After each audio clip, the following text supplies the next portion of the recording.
Alors bonjour, je m'appelle Bilal, je suis designer d'accessoires mode et product designer. Je suis basé à Paris et j'ai récemment lancé ma marque qui porte mon nom, Bilal La Chauterie. Donc le point commun entre mes projets, c'est qu'ils ont tous un message et cherchent à répondre à des questions. J'essaie toujours de leur donner une esthétique futuriste et innovatrice. Donc c'est par exemple le point commun qu'on peut retrouver entre les Organic Glasses et les Tuning Shoes. Et chaque projet, j'essaye aussi d'utiliser des process un peu futuristes aujourd'hui, qui maintenant commencent à se démocratiser, comme l'impression 3D. Ici, on peut voir que la semelle est imprimée en 3D.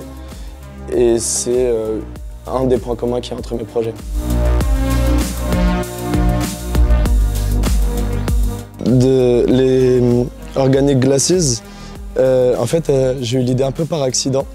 La première fois, en fait, je travaillais sur un autre projet sur lequel je devais fabriquer des moules. Et par accident, j'ai développé un peu cette matière, qui est en fait un mélange de silicone et de latex naturel.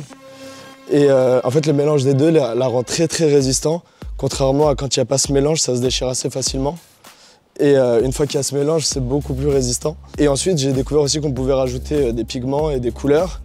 Et j'avais l'idée d'en mettre sur plein de produits, donc j'en ai mis sur des chaussures. Et un ami m'a dit un jour que ça serait bien sur des lunettes. Alors du coup, maintenant, j'en ai fait des lunettes. Voilà. Avec le temps, c'est devenu un peu mon produit phare et c'est celui avec lequel on me reconnaît le plus. Et c'est mon best-seller sur mon site. J'avais passé beaucoup de temps déjà à réussir à imprimer en 3D, en TPU recyclé ma semelle. Et j'ai eu le droit à beaucoup d'essais avant de réussir à ce niveau-là.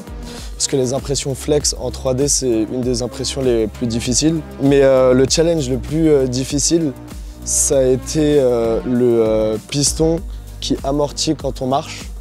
Donc le ressort à l'arrière est fonctionnel afin de rendre la chaussure confortable.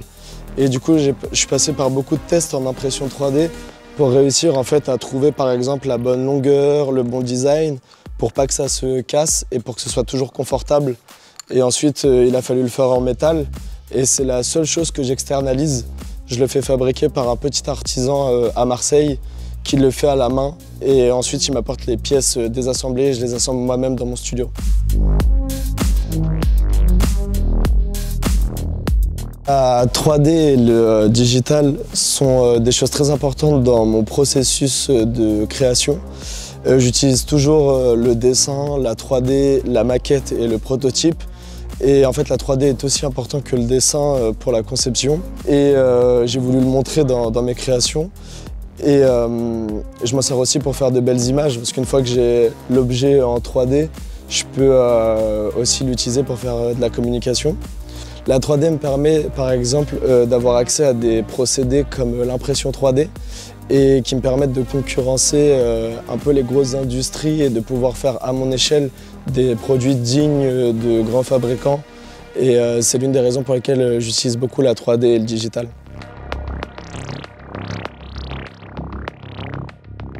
Alors j'aime beaucoup l'esthétique du digital et tous les jours dans mon travail j'essaye d'apporter cette esthétique dans le monde réel, donc d'apporter le digital dans le monde réel. Et j'espère que le futur de la mode et du design ne sera pas 100% digital. Je pense qu'il faut trouver un bon équilibre entre les deux.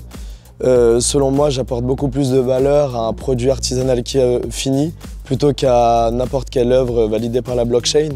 Même si je pense que ça peut être des technologies très utiles pour le futur, je pense qu'il faut trouver le bon équilibre entre les deux et pas oublier les métiers qui rendent les choses réelles comme la maroquinerie, la joaillerie ou le design.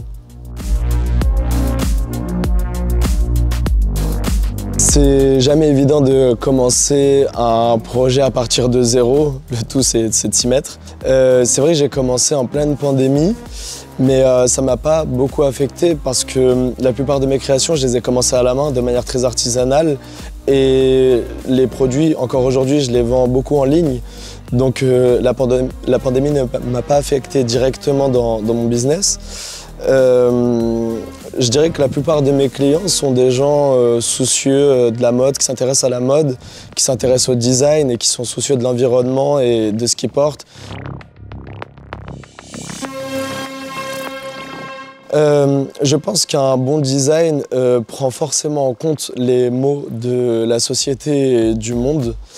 Et je pense qu'il est intéressant de toujours créer un design en répondant à des questions et en se donnant des contraintes. Comme disait le grand designer Ettore Sottsass, que j'aime beaucoup, faire du design, ce n'est pas simplement créer des objets plus ou moins stupides pour une industrie plus ou moins luxueuse. Faire du design, c'est discuter de la vie. J'espère que j'ai pas trop déformé ce qu'il a dit, mais la citation, c'est ça. Et je pense que c'est ça qui est le plus important. Et je me considère pas encore aujourd'hui comme activiste. Pour le moment, j'essaie simplement de survivre en essayant de pas jouer le jeu de la société et de pas non plus faire 100% une entreprise capitaliste, mais en essayant de prendre en compte le monde qui m'entoure et en essayant de l'améliorer.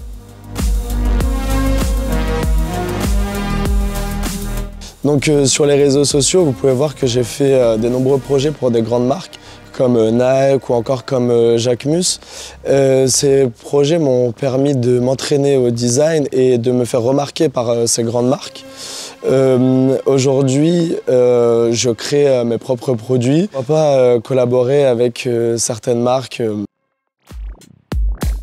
This pair of shoes and this watch, I designed it for two different brands, Garçon and Cherubin, and La Ruse. It's two French brands.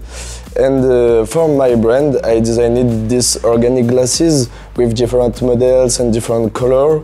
This asymmetric heel, one round and one square, but it's not in my marketplace yet, but soon. And I designed this pair of shoes, these tuning shoes. Pour le mois de mai et le mois de juin, j'ai beaucoup de surprises. Je vais sortir beaucoup de projets. Je vais sortir des sacs à main, des sacoches, une collection de chaussures et je vous réserve quelque chose d'assez grand pour la fin de l'année. Donc restez connectés.